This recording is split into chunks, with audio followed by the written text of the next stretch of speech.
Horse experts from Biosecurity Queensland have spent today in Kuranda investigating the latest hendra outbreak and reassuring locals that the disease is not highly contagious. 6 horses have died and 9 properties remain quarantined across the state, but there are no restrictions on horse movements from unaffected holdings.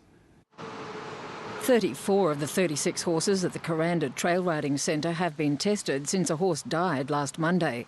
Up to a dozen people are also being monitored.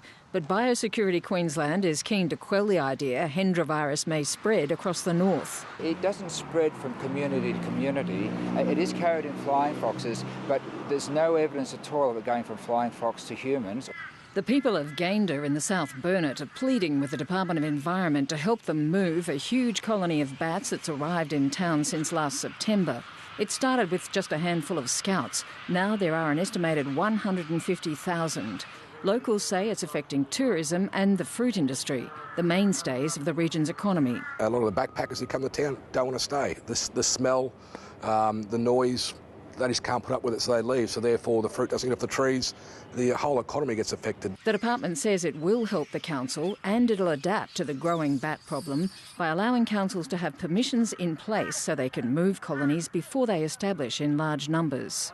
Obviously the question about the balance comes into play here, the protection of the animal across its range in Queensland and the ability for us to move flying foxes in a humane way. So we do stand ready to assist with them as much as we can. Randwick Racecourse in Sydney had a hendra scare resolved today when a sick horse was found to be hendra-free. We were on edge all day yesterday. We were very concerned because this virus is deadly. Fig trees where bats roost at the racecourse have been roped off and trainers warned to feed their horses under cover. Berkman, ABC News.